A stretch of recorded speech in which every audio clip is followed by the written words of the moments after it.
ప్రమాణ స్వీకారం రోజే రాజీనామా చేసిన ఘటన పెద్దపల్లి జిల్లాలో జరిగింది. పెద్దపల్లి మండలం నిట్టూరు గ్రామ ఉప సర్పంచ్ ప్రమాణ స్వీకారం రోజే తన పదవికి రాజీనామా చేస్తూ ఎంపీడీఓకు రాజీనామా పత్రం అందించడంతో నిట్టూరు గ్రామంలో రాజకీయం ఒక్కసారిగా వేడెక్కింది. పెద్దపల్లి మండలం నిట్టూరు గ్రామానికి చెందిన నీలం లక్ష్మణ్ 2వ వార్డులో వార్డు సభ్యునిగా గెలుపొంది ఉప సర్పంచ్గా ఎన్నికయ్యారు.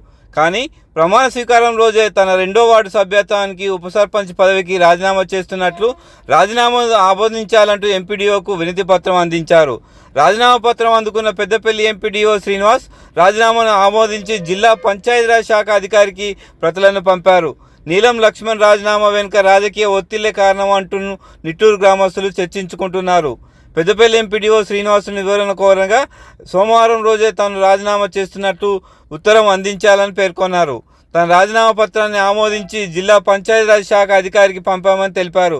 జిల్లా పంచాయతీరాజ్ శాఖ అధికారి వీరబుచ్చయ్యని వివరణ కోరగా నిట్టూరు గ్రామ ఉప సర్పంచ్ మరియు వార్డు సభ్యత్వానికి రాజీనామా చేస్తున్నట్టు నీలం లక్ష్మణ్ మండల పరిషత్ అధికారికి సిఫార్సు చేయగా దాన్ని ఆమోదించి ఆ ప్రజలను తనకు అందించారంటూ నిట్టూరు గ్రామంలోని 2వ వార్డులో వార్డు సభ్యుడు ఖాళీ అయినందున తిరిగి 2వ వార్డులో ఎన్నికలు జరిగే అవకాశం ఉంటుందని, ఉప సర్పంచ్ సైతం లేకపోవడంతో గ్రామ పంచాయతీ డెవలప్మెంట్లో ఇబ్బందుల అవకాశం ఉన్నందున తిరిగి 2వ వార్డులో రీపోలింగ్ జరిపి సభ్యులను ఫిల్ చేస్తామని జిల్లా పంచాయతీరాజ్ శాఖ అధికారి వీరబుచ్చయ్య పేర్కొన్నారు.